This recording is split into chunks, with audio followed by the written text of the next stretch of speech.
और ज्योति मल्होत्रा और दानिश पर एक और नई जानकारी मिली है। ज्योति दानिश के पाकिस्तानी हैंडलर से संबंध का शक बताया जा रहा है। दानिश के जासूसी के रैकेट में शामिल होने का शक है, यानी दानिश जिसके बारे में ज्योति जिक्र कर रही थी, इसी दानिश के बारे में बताया जाता है कि जासूसी का पूरा रैकेट हैंडल कर रहा था। जनवरी से मार्च के बीच जासूसी के आरोप में 2 गिरफ्तार भी किए गए।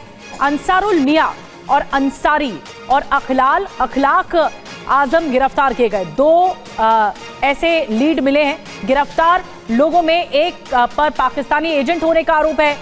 गिरफ्तार लोगों पर खुफिया जानकारियां इकट्ठा करने का भी आरोप है। दोनों के खिलाफ चार्जशीट भी दाखिल की गई है। पूछताछ में सेना से जुड़ी जानकारियां पाकिस्तान भेजने का दावा भी किया जा रहा है। तो ये 2 लोग कौन हैं जिन पर शक गहराता जा रहा है, अब हम आपको वो बताने जा रहे हैं। कौन है अंसारुल मियां अंसारी? आइए आपको बताते हैं। मियां अंसारी नेपाल का रहने वाला है। कुछ सालों तक अंसारी नेपाल में रहा। कतर में टैक्सी ड्राइवर का काम भी इसने किया। UEM Jaipur is a perfect target for prospective students aspiring for good jobs, good education with future-ready skills. Qatar में अंसारी ISI एजेंट्स के संपर्क में भी आया। सेना से जुड़ी जानकारियां इकट्ठा करने का इसे टास्क भी मिला। अब जो दूसरा नाम है वो है अखलाक आजम। अखलाक आजम रांची का रहने वाला है।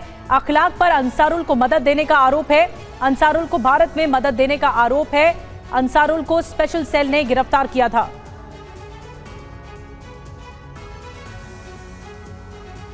तो देखिए, बड़ी जानकारियां सामने आ रही है अखलाक आजम और अंसारुल के बारे में। इन दोनों के बारे में जो जानकारी मिल रही है, ये जासूसी का नेटवर्क आगे बढ़ा रहे थे और इन्हीं के जरिए बाकी लोगों से संपर्क किया जाता था, बाकी जासूसों से जो अलग अलग इलाके की जासूसी करते थे।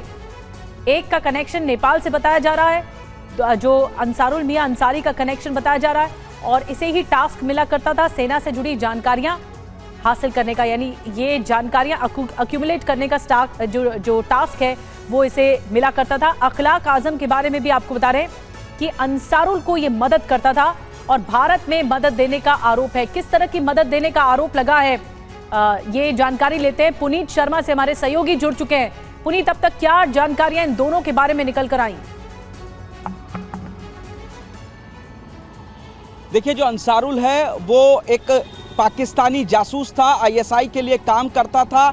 हिंदुस्तान का में रह करके वो सेना के जो अहम जानकारियां थी उनको जुटाने का उसको काम सौंपा गया था और नेपाल के जरिए वो भारत आया था। और उससे पहले वो 2008 से जो विदेश में टैक्सी ड्राइवर का काम करता था और वहीं से वो ISI के संपर्क में आया, जिसके बाद वो पाकिस्तान गया और पाकिस्तान से उसको ये टास्क मिला था। जनवरी में जब सुरक्षा एजेंसियों को इस पूरे मामले में जानकारी मिली, उसके बाद से लगातार सुरक्षा एजेंसियां उसकी तलाश में जुटी हुई थी और फरवरी में उसको गिरफ्तार किया गया। जब फरवरी में गिरफ्तार किया गया, उससे पूछताछ की तो पता चला कि उसके साथ एक और अखलाक नाम का शख्स है जो बाकायदा उसको सभी चीज की लॉजिस्टिक्स को प्रोवाइड कर रहा था। पुलिस ने, सुरक्षा एजेंसियों ने, स्पेशल सेल ने उन दोनों को गिरफ्तार किया और इस पूरे मामले में चार्जशीट दी गई है। और कहा यह भी जा रहा है कि कुछ बड़ी जानकारियां सेना की वो हासिल करने के फिराक में था, लेकिन एजेंसियों ने उसको पकड़ लिया। अब जो नेपाल के रास्ते भारत में जासूसों को घुसाने की बातचीत है, उसको लेकर के भी जो सीमा है नेपाल से सटी हुई, वहां पर भी सुरक्षा को पुख्ता कर दिया गया। इसके अलावा जो दानिश है उसके बारे में भी बड़ी खबर आ रही है कि जो पाक हाई कमीशन में भारत में तैनात था वो भी एक ISI का जासूस था और उसका जो पासपोर्ट था वो भी जो पाकिस्तान से है वहां से जारी किया गया था। पहले ये लोग अपने यहाँ अपॉइंट करते हैं, उसके बाद इनको भारत में पाक उच्चायोग में भी भेज देते हैं। तमाम तरीके की ये जो खबर है वो अभी सुरक्षा एजेंसियों के सूत्रों से निकल के आ रही थी।